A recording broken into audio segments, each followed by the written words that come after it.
You did everything right. You followed the script society handed you since you were a boy. You opened the car door. You listened to her problems for 3 hours without complaining. You bought the flowers just because.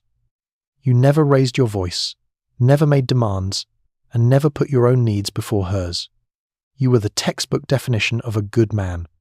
And yet, you are the one sleeping alone. You watch from the sidelines as she chases the man who treats her with indifferent amusement, the man who forgets to call. You ask yourself the question that haunts every nice guy in the dead of night.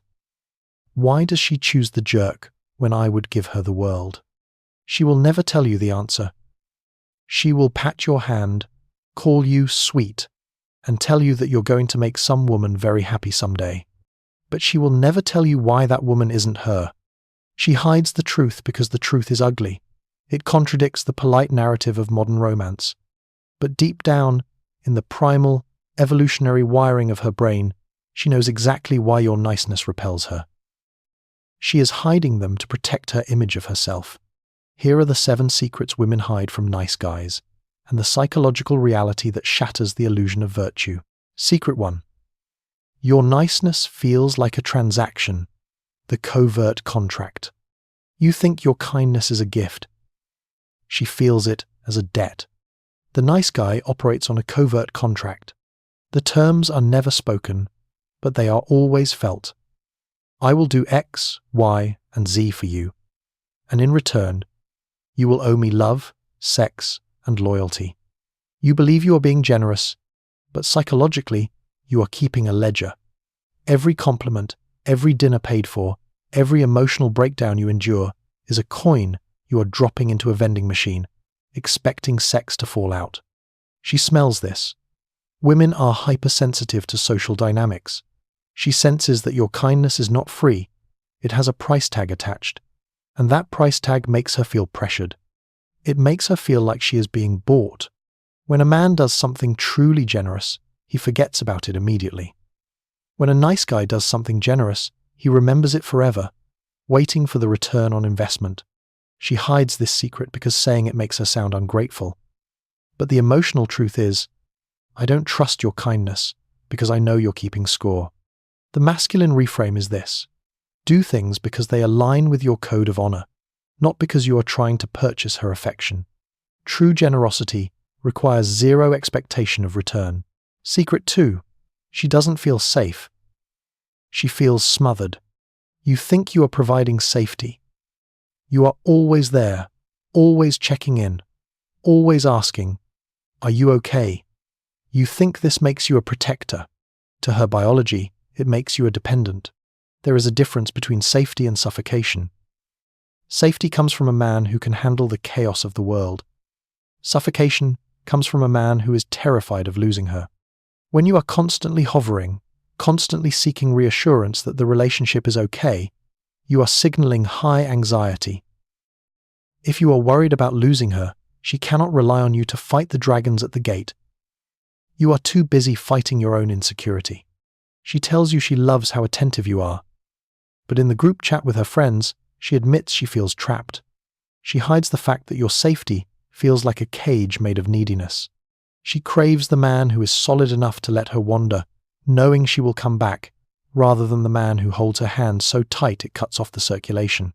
The emotional shift comes when you realize that clinging is not love, it is fear. And the masculine reframe is clear.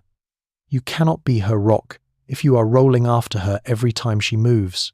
Secret 3. She is bored by your predictability. The nice guy is terrified of rocking the boat. He agrees with her opinions. He likes the movies she likes. He eats at the restaurant she chooses. He wants to minimize conflict, to maximize the chance of intimacy. The result? He becomes the human equivalent of beige wallpaper. Women crave emotional variation. They need the highs and the lows. Evolution wired them to respond to stimuli, to change, to challenge. When you offer zero resistance, you offer zero excitement. A relationship without friction has no traction. It just slides into the abyss of the friend zone. She hides this secret because she has been taught that she should want a peaceful, agreeable man. Her body responds to the man who challenges her, who teases her, who disagrees with her when she is wrong. A client once told me, "You removed the friction to be nice, and in doing so, you extinguished the fire." The masculine reframe is sharp. Agreement is not compatibility. A man who agrees with everything stands for nothing. Be a man of conviction, even if that means she gets mad. Anger is better than indifference. Secret 4. She can't submit to a man she can control. This is the darkest secret, the one she will deny to her grave in polite society. Deep down, the feminine polarity craves a masculine force it cannot push over. She wants to surrender, but she can only surrender to a man who is stronger than her emotionally, mentally, and spiritually. The nice guy hands her the steering wheel. He asks, "What do you want to do? Where do you want to eat? Is it okay if I kiss you?" He thinks he is being respectful. She feels like she is being forced to lead. And for a woman, having to lead the man she is supposed to rely on is the ultimate turnoff. It kills polarity instantly. If she can control your emotions with a single frown, if she can change your plans with a single complaint, she loses respect for you. And a woman cannot love a man she does not respect. She hides this because she enjoys the power in the short term. It's convenient to have a servant, but she will never sleep with the servant. She sleeps with the king. The emotional shift hits when you realize that your deference is not chivalry, it is cowardice. The masculine reframe is absolute. Stop asking for permission to lead your own life. Make a decision. If she follows, good. If she doesn't, you walk alone. Secret 5. Your virtue is actually lack of opportunity. You pride yourself on being harmless. You would never hurt her. You would never cheat. You would never be aggressive. You wear your harmlessness like a badge of honor. But there is a psychological axiom. A harmless man is not a good man. A harmless man is a weak man. A good man is a dangerous man who has his danger under voluntary control. The nice guy is nice because he lacks the capacity to be anything else. He isn't virtuous. He is incapable. She hides the fact that she finds your lack of edge repulsive. She looks at the bad boy not because she wants to be abused, but because she sees capacity. She sees a man who has teeth.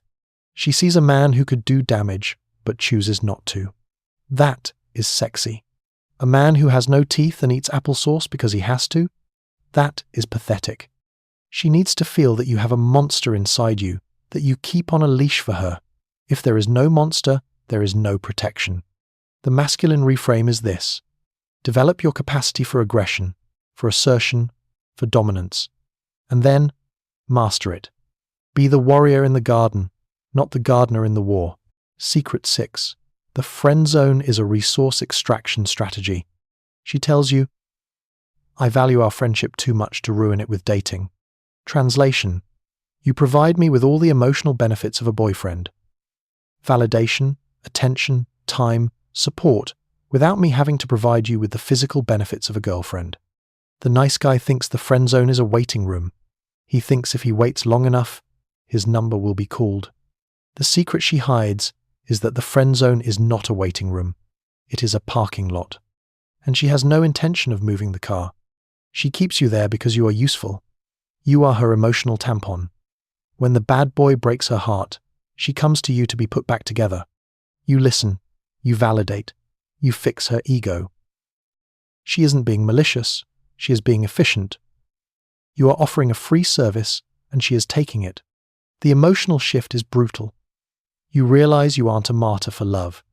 You are a volunteer for exploitation. The masculine reframe is the nuclear option. Never accept friendship from a woman you desire. If she offers friendship, you decline and walk away. The only way to exit the friend zone is to leave the zone entirely. Secret 7. She is waiting for you to break the rules. The nice guy is obsessed with rules. He follows the social etiquette. He waits for the perfect moment. He seeks consent for things that require intuition. He is terrified of offending her. But desire is inherently offensive. It is an intrusion. It is taking what you want. She hides the secret that she wants you to be a little bit selfish. She wants you to prioritize your desire over her comfort in the heat of the moment. She wants you to grab her without asking. She wants you to steer the interaction without checking if it's okay.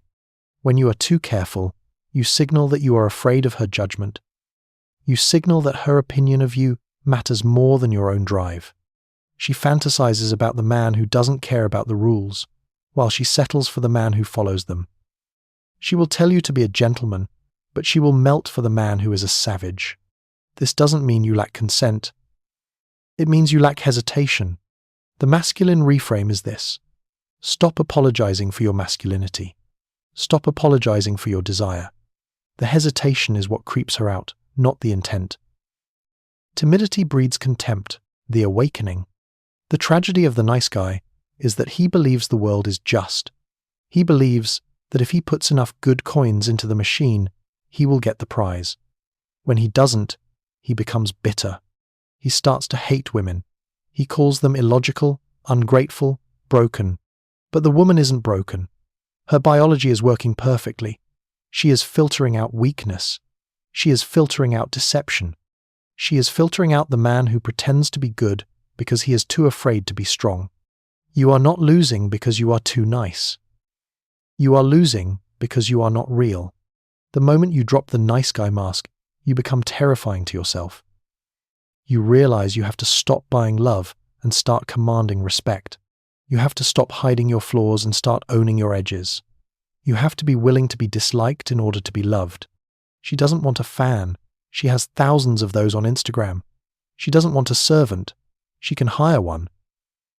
She wants a man who has boundaries, a man who has standards, a man who isn't afraid to lose her because he loves himself more, a man who is kind, not because he wants something. The secret is out. The mask is off. The nice guy finishes last not because the world is cruel, but because he is running the wrong race. Step off the track, build your own path, and watch who follows.